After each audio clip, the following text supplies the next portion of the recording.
The circles here reflect both the world and our physical and energetic bodies.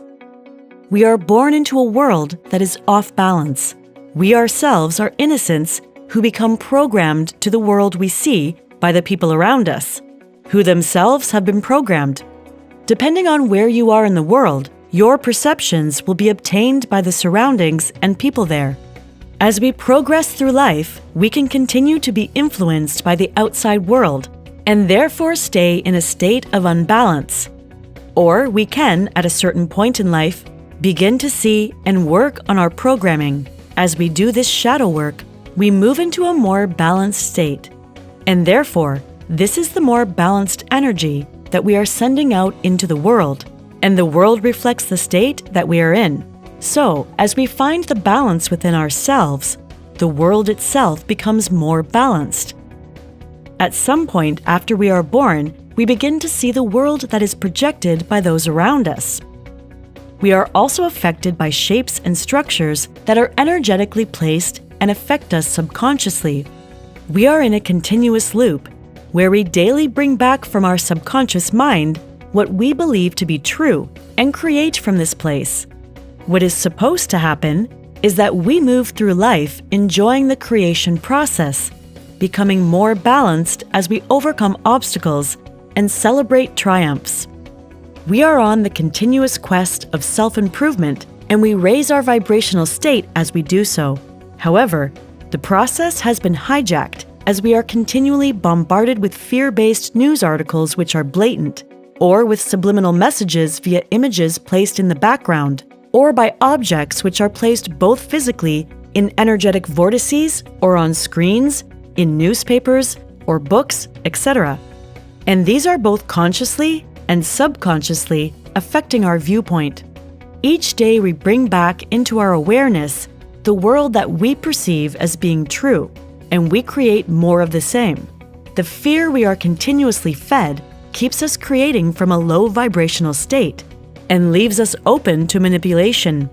We go round and round in a loop, even through our exploration of death and rebirth, constantly attached to our Creator, yet unaware. As we become more balanced and open to focus on love instead of fear, we move closer to our true source vibration and begin to create our world from a different energy. We become, as Osho beautifully puts it, hollow like the bamboo, and we begin to see only love, as we are aware but unaffected by the manipulation process. As we move through life, we are all both collectively and individually riding the waves. An example of this, we have a young man who lives in an apartment with a good job, a nice girlfriend, and life seems really good. Until one day, his landlord puts the rent on his apartment up to an amount that he cannot afford, and he enters a low vibrational state, a state of worry, and the energy that he is sending out and attracting comes from that place. Things start to go wrong in his relationship because his girlfriend is reacting to the state that he is in, and she leaves him. This fearful state affects all areas of his life and seems to attract more negative things. You may yourself remember times when you were feeling low and everything seemed to go wrong. This is because the energetic state that you are in attracts more of the same. Like a magnet, we attract things that seem unrelated. For example, your car breaks down. People don't show up for appointments you've been looking forward to. You catch a cold, all in the same period of time. These may seem random, but they're all connected to the energy that you're in. So, back to the guy. Eventually, he decides he has no alternative but to look for a new apartment. He finds one that just happens to be next door to a pretty girl. So he finds himself a new girlfriend at the same time. His boss gives him a raise, and life starts to look good again, until one day, his new landlord puts his rent up out of his reach. But this time, he doesn't hang around. He's been there before. He recognizes this and immediately looks around for a new apartment, eagerly, anticipating what life may bring him next. Therefore, he has learned to purge the energy of this type of situation through his system, and he chooses to not linger in fear. We all do this on a daily basis, attracting to us situations based on the energy or the state that we are in. The idea is to move through the states, accepting the gift of learning, and as we do, life becomes easier, and we begin to move through life creating from the flow. We become more balanced. We are all negotiating our own waves within the collective wave of the river of life. Some people are happy to go with the flow. Some people see life differently, which is why we get people that are termed as anarchists, but who simply think differently than the majority of people.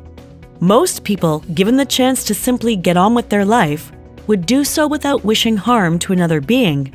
However, we all have hypothetical boulders being thrown into our waves in the form of stories and situations intended to create disruption within our energy fields. We are then offered a solution in order that the individual and collective waves reach a more balanced flow. We attach to this solution and begin to create the solution that is offered. What I term as manipularity refers to those who follow the order out of chaos motto, which is basically create the problem, then offer the solution. This is how the majority of people are directed down a certain pathway, engineered by those who understand how this principle works. But now, more and more people are standing up, offering a different solution, which is heart-based and follows the principle of do no harm. As more offer this solution, more will come on board the boat which is offering peace. Imagine sitting in a cinema, watching a film, then feeling as if you are transported onto the screen and into the story. In truth, you are still. You are watching the story unfold and imagining that you are in the story itself. From the comfort of your chair, you are magnetically attracting to you experiences of matching frequency which unfolds as physical reality before your eyes. And the story that is on the screen appears before you as your life, allowing the experience that you have pulled in to take place. It's as if in your stillness from your seat in the cinema, there are conveyor belts on either side of you, and you pull from the conveyor belt situations matching your frequency, and then the story plays out in what we term as real life. Once you have dealt with the situation, you have embodied the energy and no longer need to attract the same energy to you. The energy of situations simply pass through your field unnoticed, and you begin to experience life from a different point of view. Another way to look at the creation process of our individuality is as if you are walking upstairs towards a lighter state of being. Each time a situation seems to appear in our physical life, we can choose to ignore it until the choice is taken to deal with it. Let's take the principle of forgiveness. We look at life as if we have no control over what happens to us, and the outside world simply happens. But when you realize we are responsible for attracting everything to us, we begin to see that each situation brings a gift. Not all can be seen as pleasant, and some are downright unpleasant, taking years, even lifetimes to overcome. But once we can forgive and allow others to create their lives without judging, we remove a block, which allows us to move even closer to peace. You'll be a match. You need not worry about when we will meet the right person, when the job opportunity will come, when we will find our purpose. We put out energy, and like a flower attracts a bee, the opportunity arrives. So when we are going through our daily lives making choices, our frequency and vibration is constantly changing. We pull towards us exactly what we need in order to shift through it and move on to the next situation. We only need work on ourselves. When we think that someone is not doing what we want them to, it's our own message to push through. That in order for us to move to the next place, we have pulled in the no, just as much as we pull in the yes. It's for our own growth that we do this, in order to make that pathway to the next opportunity clearer. And the magnetic pull does the job of bringing it to us, rather than us searching for what we are not yet attuned to.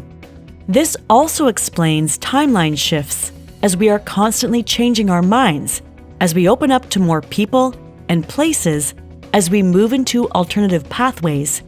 in the realm of all possibilities.